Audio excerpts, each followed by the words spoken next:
Good day, ladies and gentlemen, and welcome to Introduction to Fujitsu Global Cloud Platform, hosted by Adam Jackson. My name is Sandra, and I'm your event manager.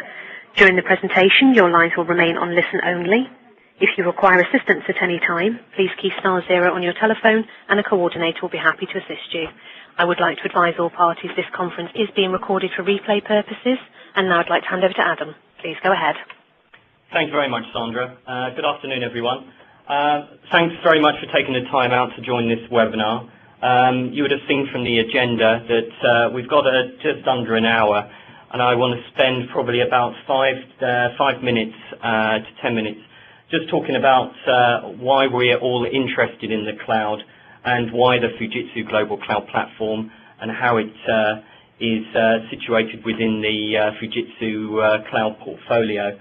And then I'm going to spend probably about half an hour going through a live demonstration of the platform, how one can access it, the security elements, functionality of the platform, how to design a virtual system and how it can be deployed in a matter of minutes, how you could manage existing virtual systems, and then hopefully if we've got time I'll do a live login to a virtual machine and just show you how simply and easily that a authorized user can take full control of that server and begin to start adding code or installing and applying applications. Towards the end, for about 10 minutes, I'll hand over to Sandra, and she'll field any questions, and I'm more than happy to answer those towards the end.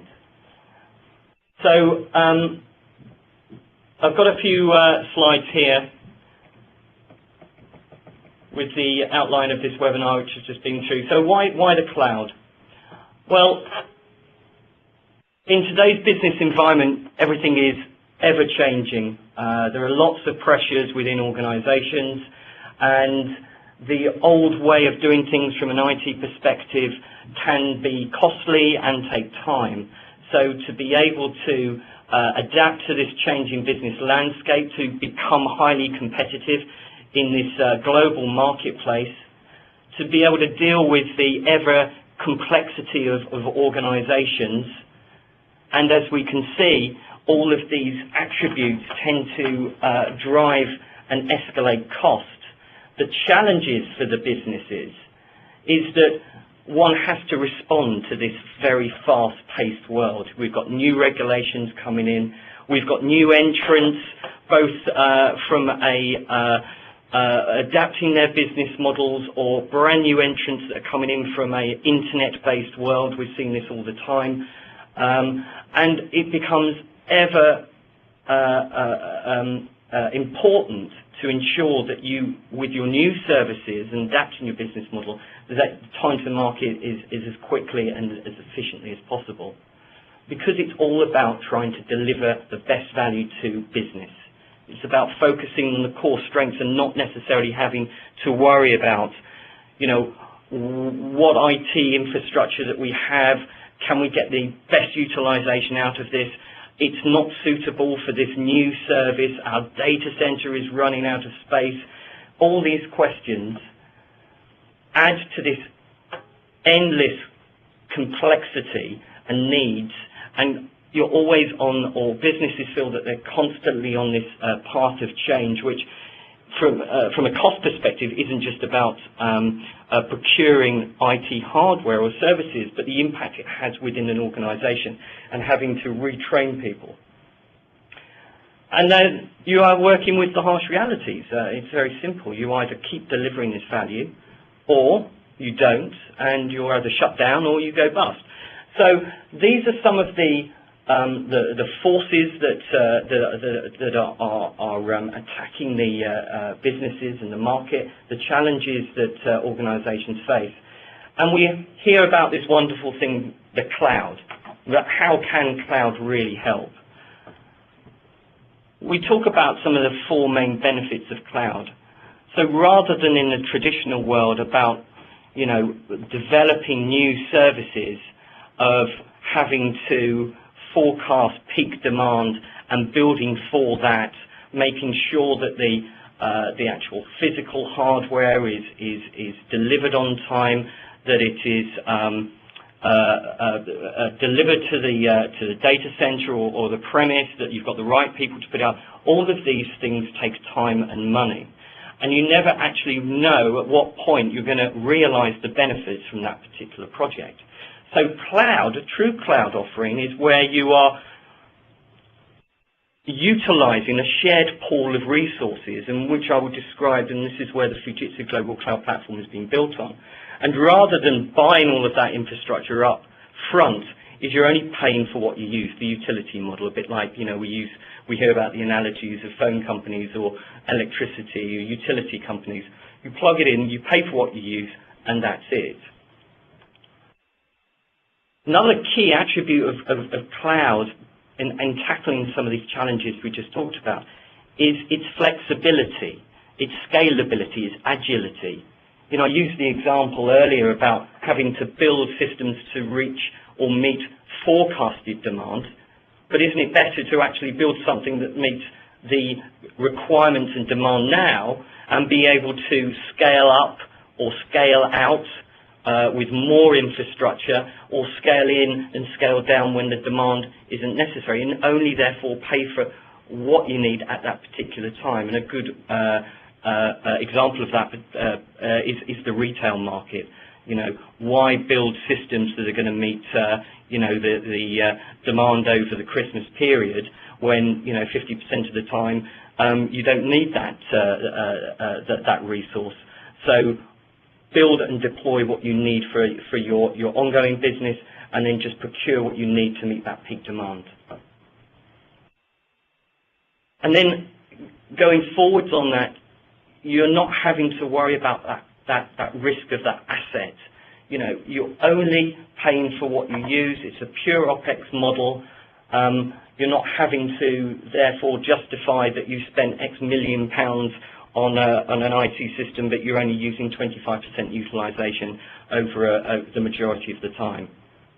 And more importantly, and this personally is one of the areas of cloud that really excites me, is that because of this agility and this flexibility and scalability, you can have that idea, you can deploy the underlying IT infrastructure that you need virtually, and be able to succeed quickly or fail cheaply. It's a real enabler for innovation. So you're not hampered or constrained by, you know, large budgets and having to long lead times. You can go to market quickly, test the market at a very, very small cost, and then if it is a success, scale up and out as the demand grows, but you've already got real-time data in order to prove the business case of that new service.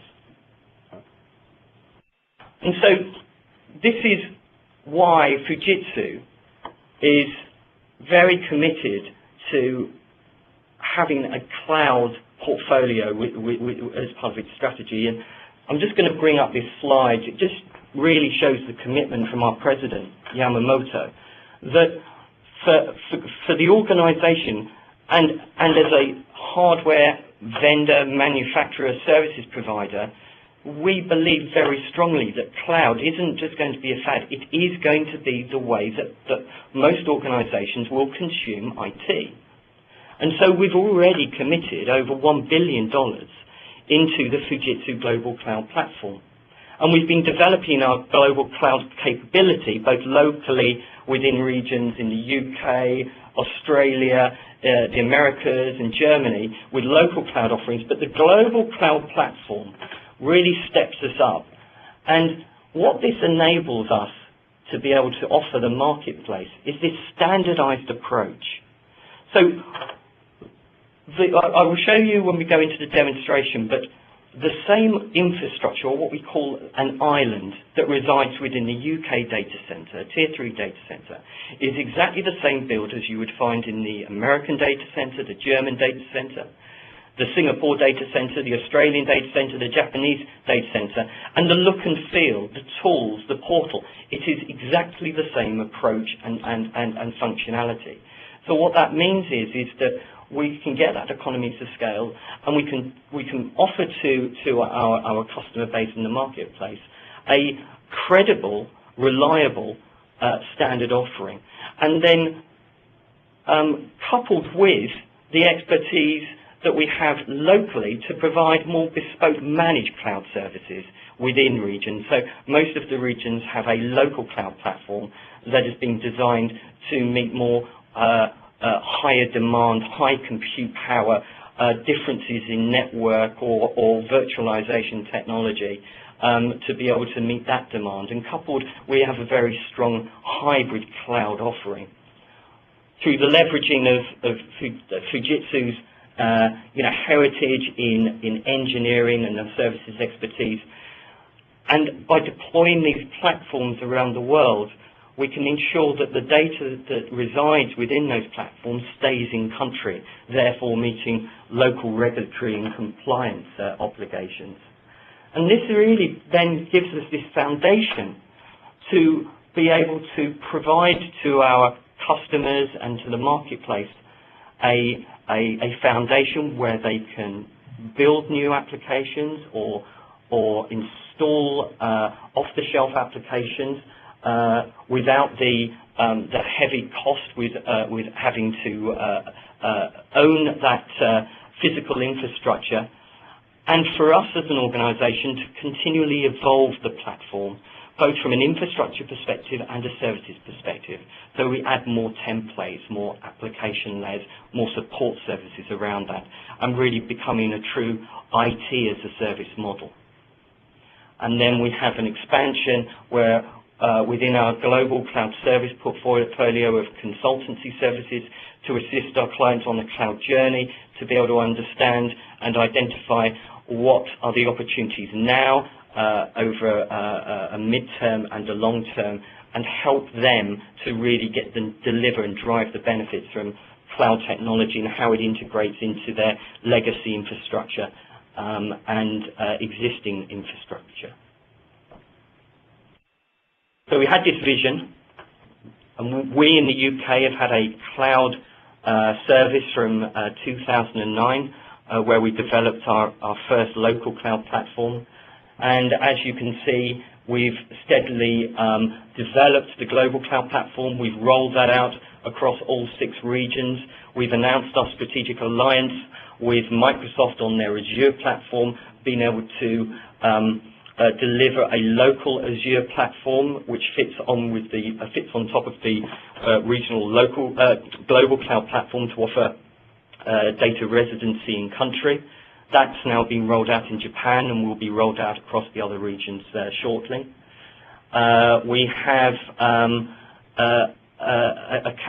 program working with the ISV community for them to be able to have a place where they can host and deliver their services, both existing and new services, on a reliable and credible platform, which will only enhance both parties' service offerings to the marketplace.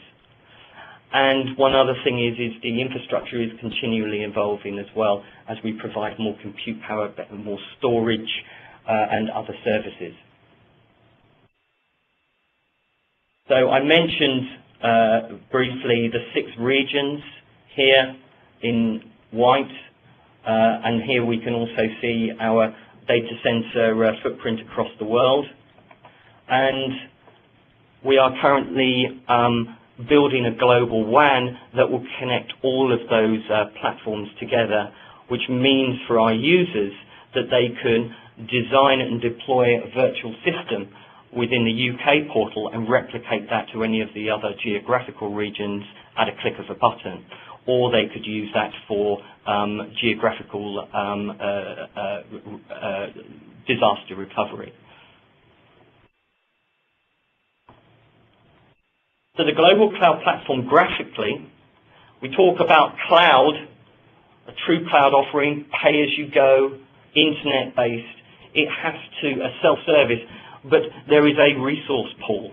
So within our Tier 3 data center in the UK and Tier 3 data centers around the world, there is a set of Primagy servers, Fujitsu Eternus storage, the firewall, the networking, and a customer can come in through our portal and design their virtual platform and be able to take that necessary virtual resources from that pool and be able to deliver a solution within that infrastructure. And some of the key attributes here is it is a simple, intuitive GUI interface. You know, I've had experience with other IaaS platforms, and you know, it's all component driven. You build the compute instance, the storage, you connect them all together. What I'll show you very, shortly is how the Global Cloud Platform portal enables you within a single view to be able to design, deploy and reconfigure a number of the attributes that would make up a virtual system. The security is absolutely key, and there are multiple levels of security within the Global Cloud Platform, both at the physical layer, in the data center. As I said, a Tier 3 data center, and the one in the UK is the only one outside of the US to be certified gold by the Uptime Institute. We have government organizations that have physical infrastructure and cloud infrastructure within that data center. And then we have security built into the network, we have security built into the infrastructure, we have security built into the usability, and we also have security within the actual user management of a customer's account. We touched on you know, the flexibility, the scalability of a cloud offering. That is so evident within the Global Cloud Platform. In a matter of minutes, you know, you can reconfigure an existing system, you can turn on or off services, because having that agility to be able to deliver services very quickly and be able to respond to whatever is happening within your business, both positively and potentially negatively, very, very quickly. And because the charging model is simple, transparent, anyone can go to the website and to the homepage, which I'll show you in a minute, and see our price list, but all resources are charged, the majority of them are charged on a per hour basis. So you'll run a virtual machine for 5 hours, you'll only pay for the running of that machine for 5 hours. So what I'd like to do now is to flip over to my web browser, and here is the homepage of the platform, globalcloud.uk.fujitsu.com. And I've also loaded up our German colleagues platform. As you can see, the look and feel is exactly the same. This one here is our US platform, and here is our Australian platform. So we talk about this standard offering. There's no complexity. You are logged into one portal. You could go and have an account on another platform, and it's exactly the same look, feel, and functionality. There are a number of things here that we can do. We've got the service overview, which gives a slide deck around the platform, its benefits, its usage. Here we've got our service charges, which I can show you here. We have some, you know, considerations and prerequisites. We have a library. We have an FAQ. Here, you know, we have a 24/7 support desk. So they support the infrastructure, the portal, any questions that you have. You can phone them up with a free phone number, or even email them, and they will respond to you. And that is all part of the service. So what I'm going to do now is I'm going to sign into the platform.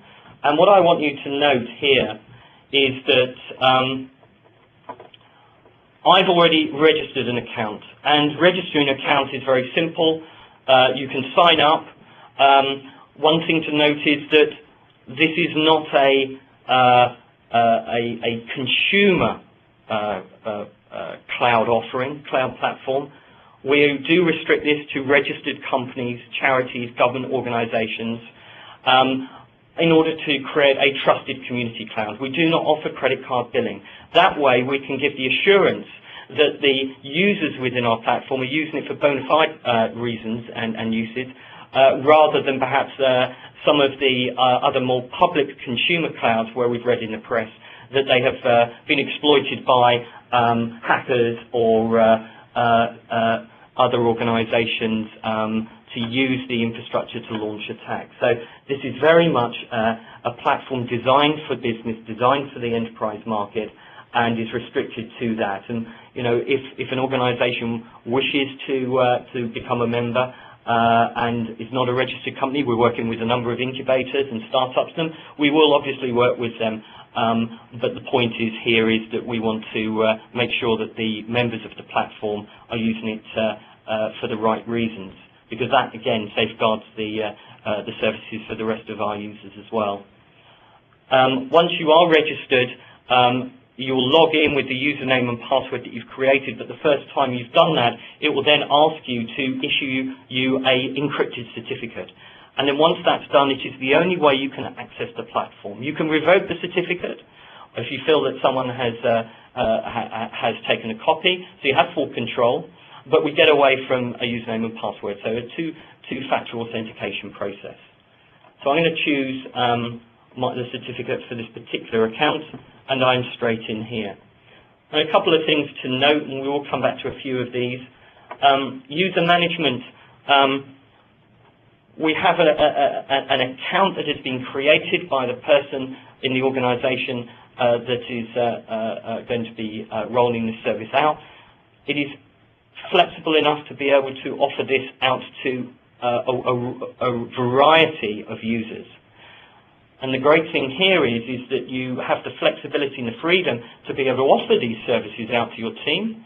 So no longer have you got to worry about the frustration that you might have with the new generation of tech developers that are used to, consuming cloud services in a public cloud, and then having to expense it back, or it's uncontrolled and you don't know where the data is, or where in fact your IP is, because developers that are working as employees, at the end of the day, the company owns that IP. And if that's in a public cloud, then IT directors, CIOs, CTOs are losing visibility and control of that. So we've added this user management capability. And then also from the access control, what this enables you to do is to create privileges and then to be able to assign those roles to both the central account, so someone can just design a system, someone else might be able to design and deploy, because that is consuming and therefore will be charged. And then down to the actual virtual system management, we can have a design and builder that has full scope within that virtual system to reconfigure, to do backups, to be able to VPN in and take control of the servers. And you can mix and match those privileges, create your own, as I've done here, and then assign those roles to the user on a per virtual system layer or a full account layer. But if we actually then go back to the portal, and this is the key tool that interfaces into the global cloud platform. This is where we design our new systems. This is where we manage our existing virtual systems. This is where we can control our backups, our templates, our images, which I'll touch about in a minute. If we look at the system manager, I already have some virtual systems already being used. And in fact, I can see here a colleague of mine is doing some development and test work, and he's just restarted this machine as we speak.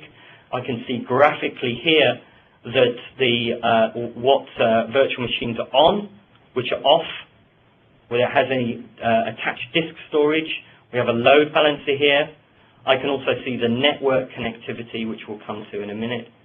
And very quickly, I can see the structure of my virtual systems. I can, if I need be, also see that as a list and very quickly see what's running and what's stopped. It's about controlling and having visibility of your virtual infrastructure, what's being used, what's being consumed, and what's being charged.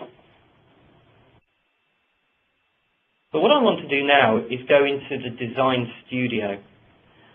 And what you'll see here is that it is a very simple 5-step process.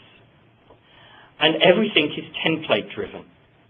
So when we go to the first process, that I'm offered a way of what type of template, architectural template, do I want to design my system on. And we talked about security earlier. Well, this is another area of security. So the security of the infrastructure and the user.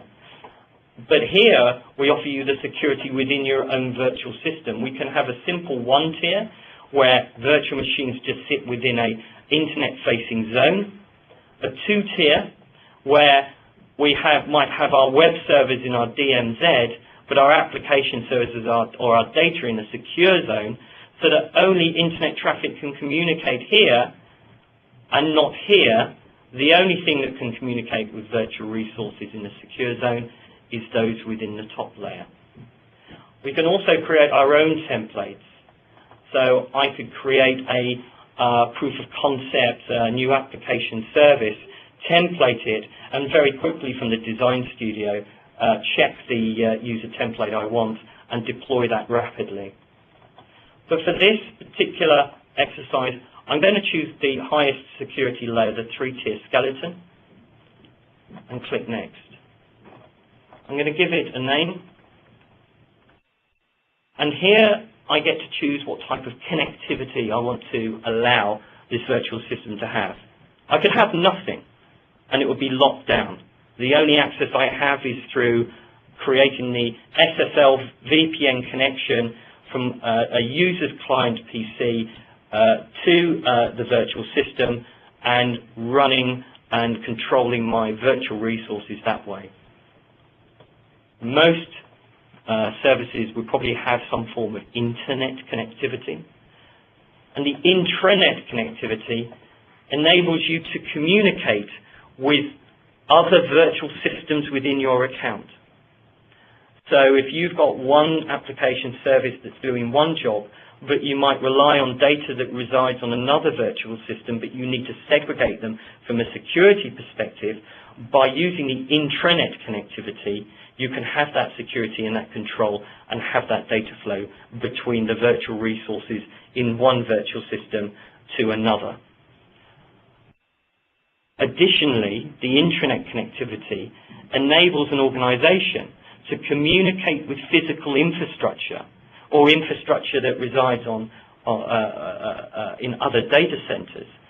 As long as it can connect to the Fujitsu core network, which we can provide through our network services division, then you can use the cloud in order to either use it as a cloud DR, because the physical infrastructure, it is cost prohibitive to replicate that physically, or you might want to be able to create new services but still rely on data that you wish to keep within the confines of your physical data center.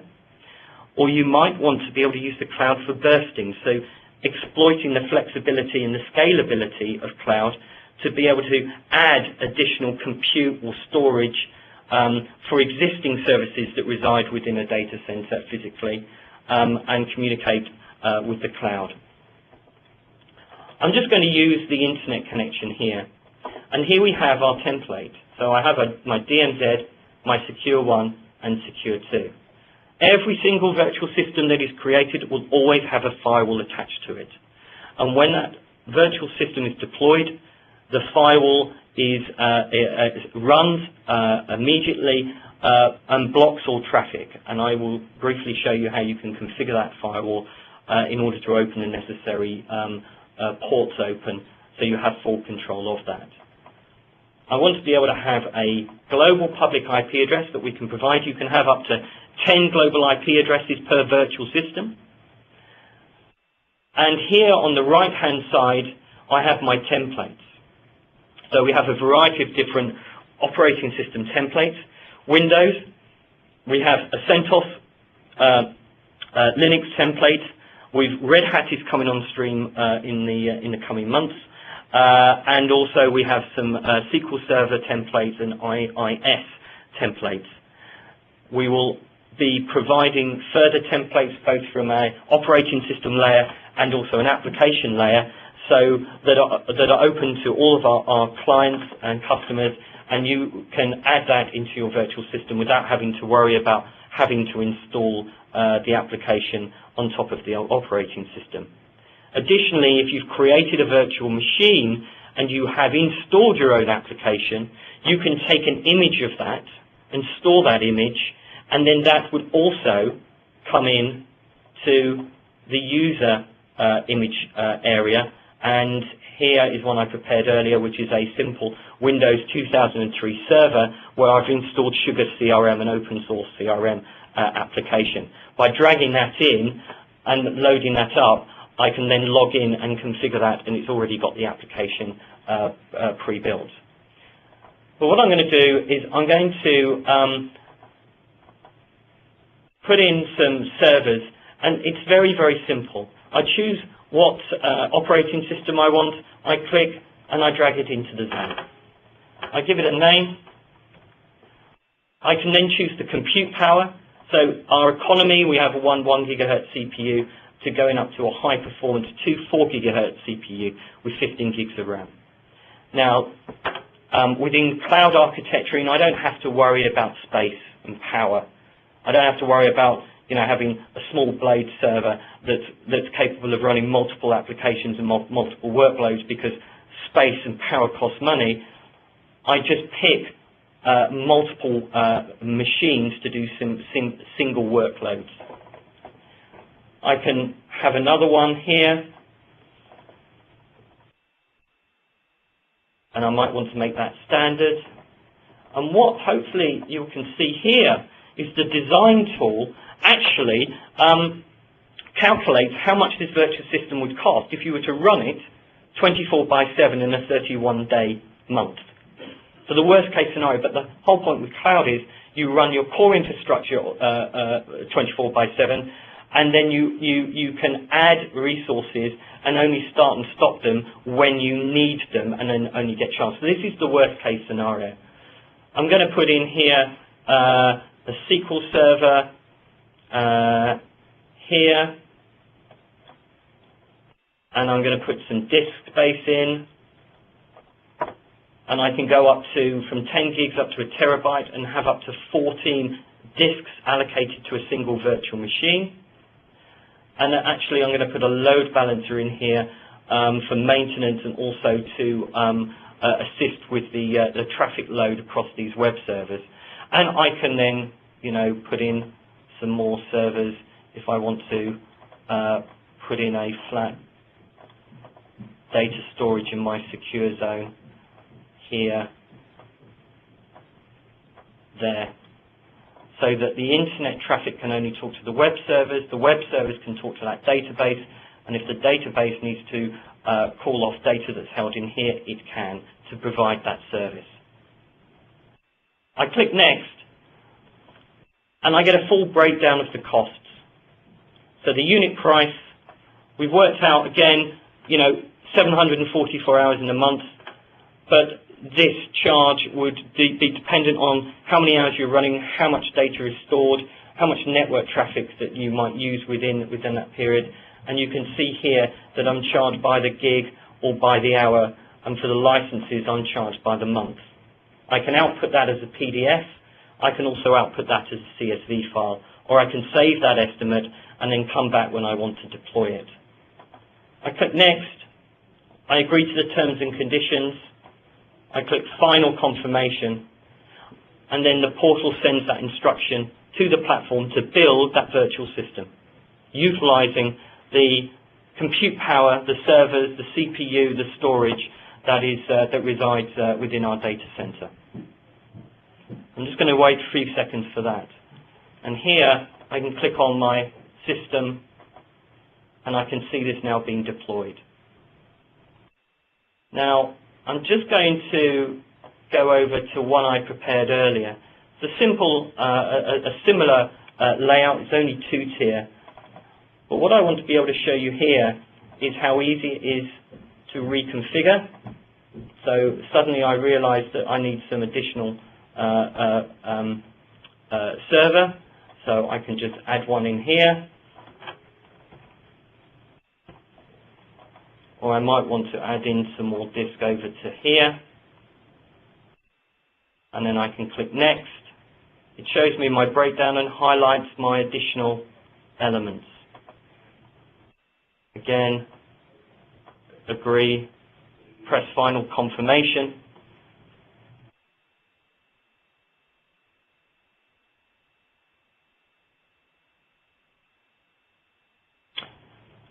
And then again, we can see the changes that have been made. Now, a couple of things I want to show you here.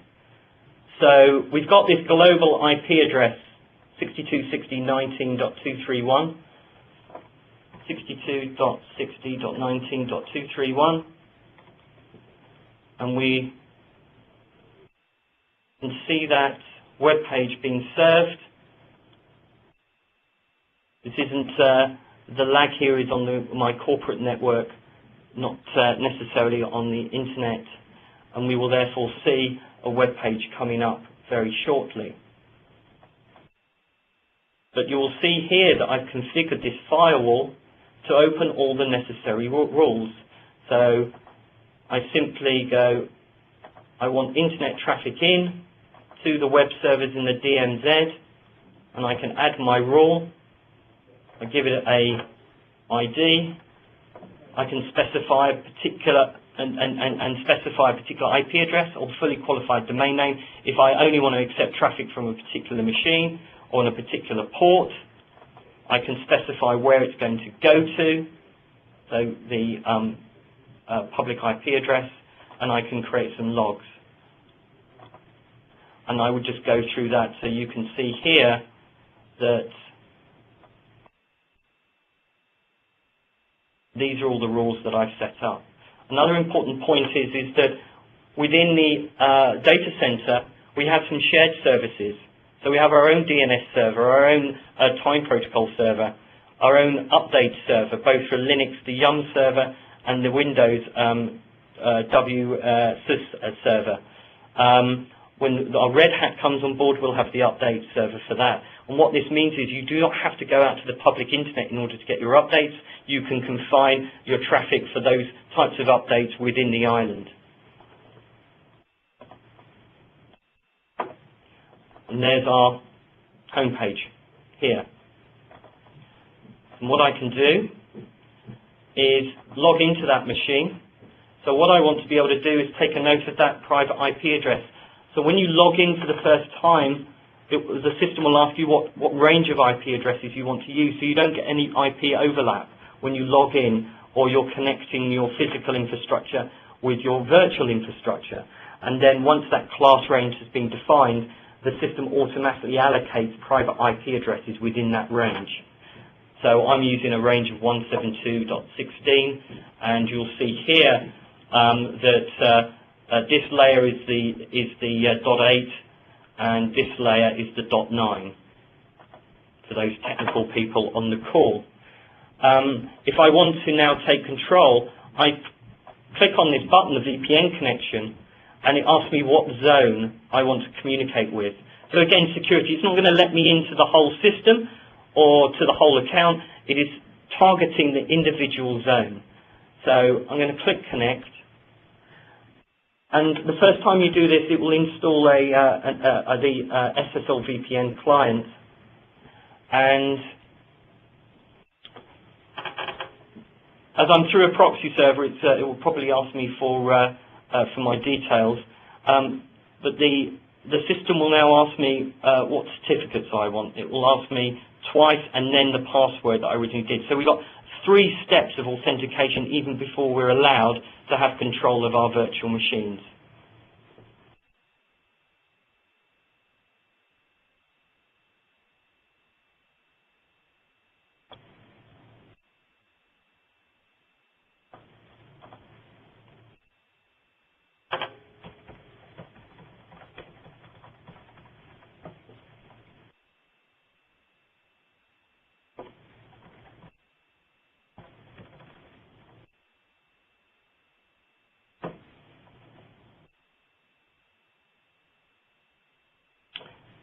And now I know that I've got my SSL VPN connection created because I've got this padlock. So what I'm now going to do is, because it's a Windows machine, I'm going to use the remote desktop connection. I'm going to check the IP address, and I'm also going to check the initial password that's been set up for the administrator role within the virtual machine.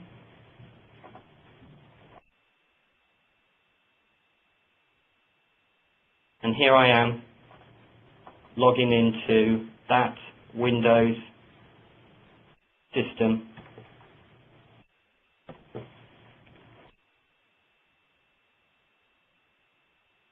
And there we are. I have full remote control of my virtual machine. And what I'm going to quickly do is I'm going to go into the IIS server.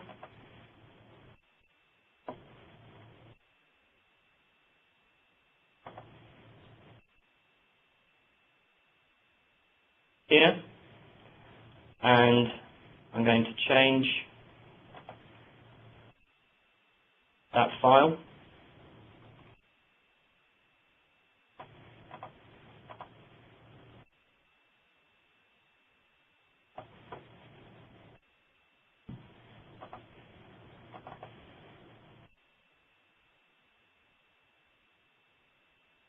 Here.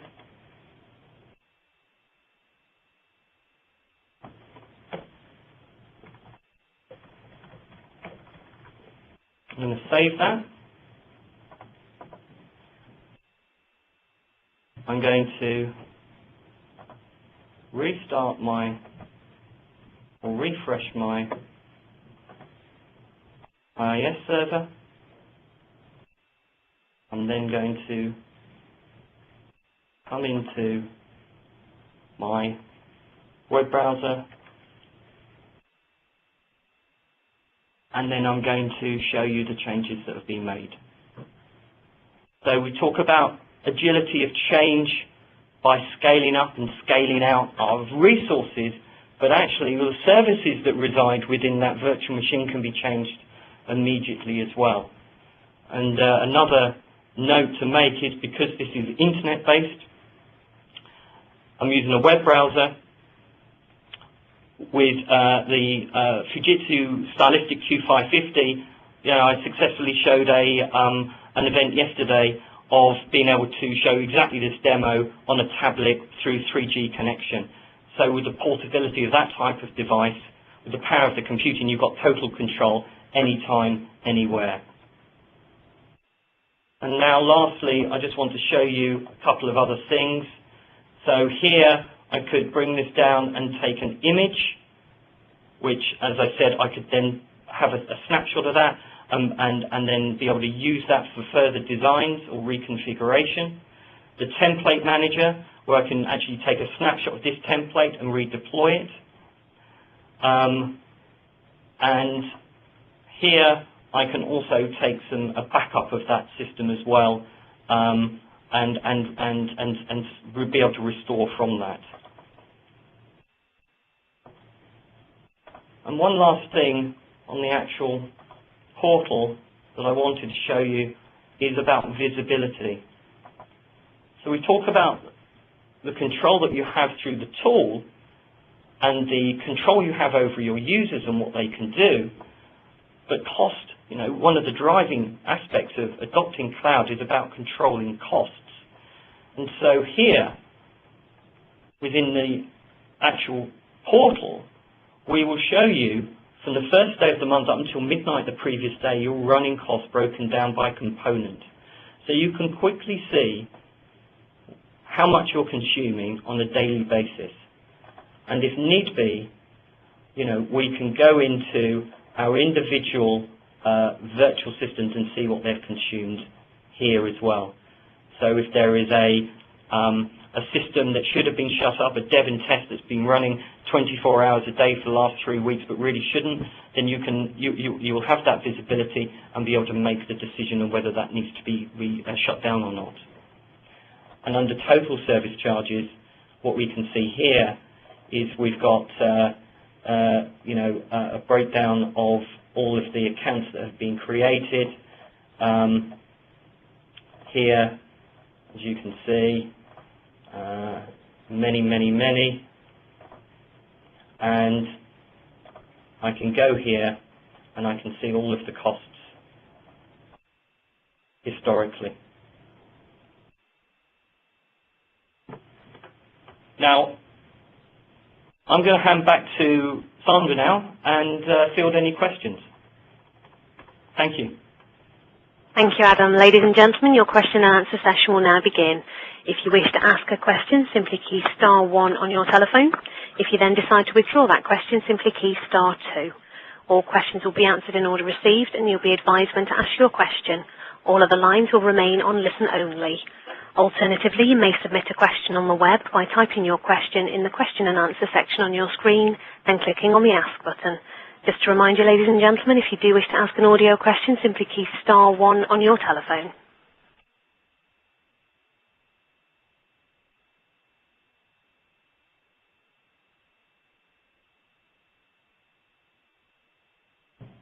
Okay, we do have a question for you, and it comes from Daniel Smith. Please go ahead, Daniel. Hi, Adam. Hello, Daniel. Hello.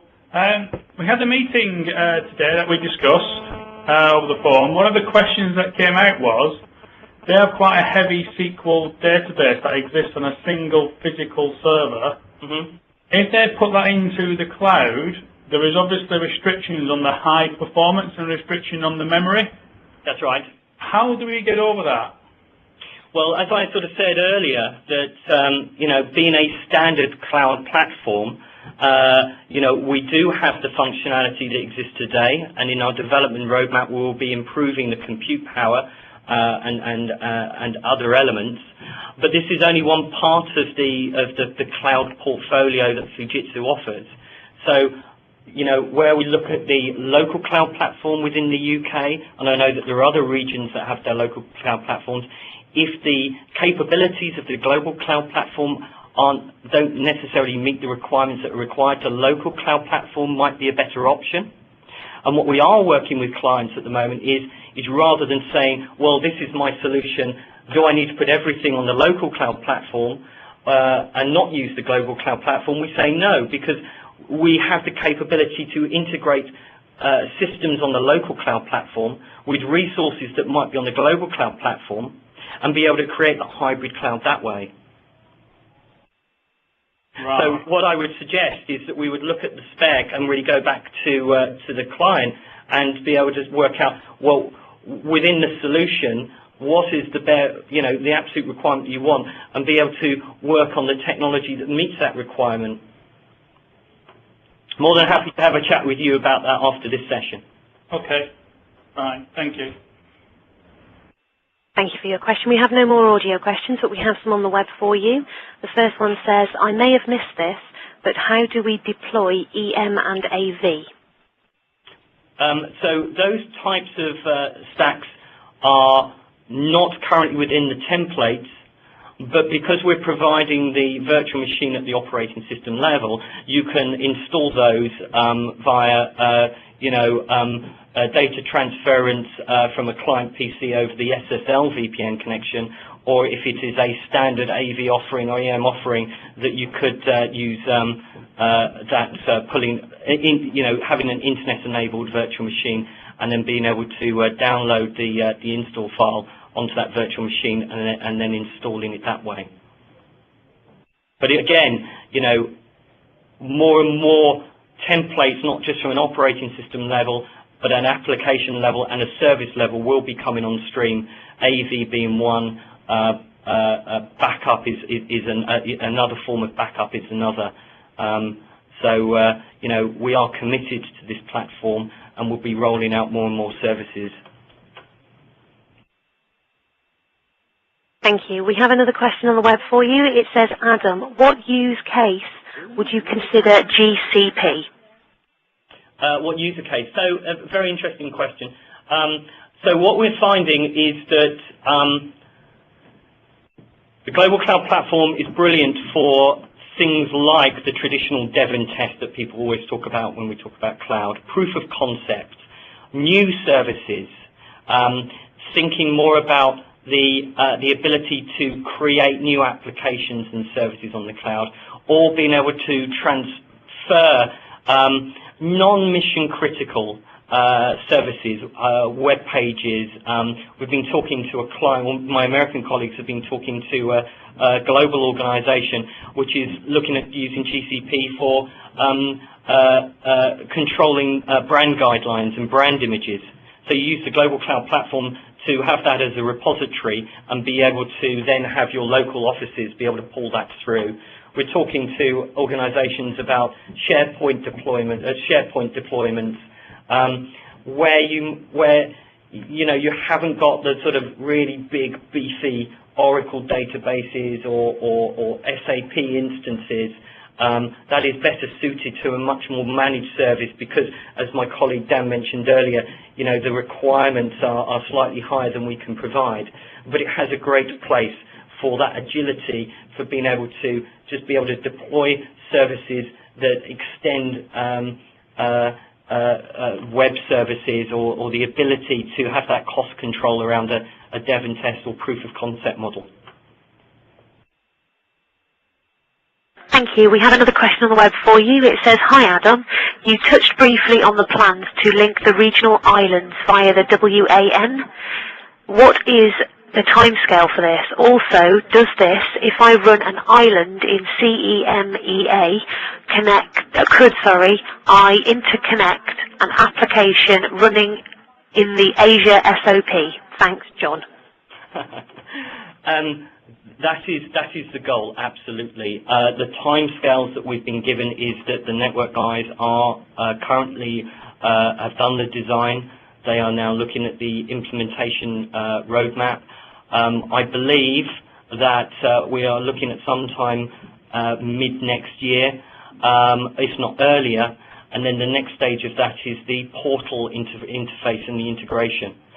So that this idea that I've created my virtual system on the UK portal, and I want to then replicate that in the Samir and I portal platform for either DR or for being able to connect resources. So it may be a central file server or database that resides in one platform where the actual application servers are then distributed across the other regional platforms using the intranet connectivity that I showed you as part of the design studio. So that's the goal. But I'm afraid I can't categorically say month, day that's going to be launched, but it is on our roadmap and we are looking at sometime next year for that. But saying that, we in the UK have got clients that, although that is brilliant and they wait with anticipation for that capability, they still want to deploy an international solution now by having individual accounts with the Samir and I platform, the Singapore platform, the Australian platform, and using the internet connectivity to be able to share data. Because it's such a big project that they want that proof of concept first. They want those processes bedded in. They can realize some immediate benefits by doing it this way, and then can wait for the global WAN to be connected and have better management control of when that comes on stream next year. Thank you. We have another question on the web for you, and it's from Jeff Parkers. It says, "How big can the UK instance of the platform grow? E.g., could it manage 50,000 instances?" 50,000 instances. If you were to deploy that now, have the business case, then we would deploy our second island very, very quickly. So we have a finite resource, Jeff, of compute and storage. We are actively managing that. And once we get to a flat line of around about 45%, we then start looking at that, analyzing that against the pipeline forecast and consumption forecast. And then when we get to around 60%, we will then look at deploying a second island. If you wanted 50,000 instances now, that would probably have to be shared across platforms. But obviously, with that type of solution being required, then we would be able to push the business case to deploy the second island a lot quicker. And the other note on that is, we talk about this as being an evolution of architecture, and what that means is that, the current island is version 1, island 2 might be version 2, island 3, 4 and 5 might be version 3, but we don't have to do necessarily any migration, or the customer doesn't. It will just work backward compatible, so any virtual resources that reside on one island will be able to communicate with resources on another island within the same account, in order to get business continuity, or not have any impact on business continuity. Thank you. We have no more questions for you. Well, thanks ever so much for your time. I hope that was useful. If we have any external interested parties, which I know there are a few that have been invited by your account managers, more than happy to have further conversations about the platform and how that can help your organisation. I've just briefly put up a summary here. I just want to go through, this is a key to the global, the Fujitsu cloud offering now and going forward, working with existing and new portfolio offerings. And it's really about making sure that you have the confidence in the security where your data resides and in the systems, and the reliability and the redundancy of the platform. That you can easily extend this functionality through the user management tool and be able to control the access privileges. I've shown you how you can deploy, and also how you can take control of existing systems in minutes. And it's all about innovation. It's about having that idea and being able to go to market quickly without having to worry about the research and development costs or the budget and the capital expenditure that traditionally you would have to do. We provide the support of the platform, of the portal. We have a support desk there to help you with any questions, and always there. It's a pay-as-you-go service in its truest sense, and you have that visibility in order to make sure that you're getting the best benefit financially from adopting this cloud technology. And thank you very much. Thank you, Adam. Ladies and gentlemen, that concludes your conference call for today. You may now disconnect. Thank you for joining, and enjoy the rest of your day.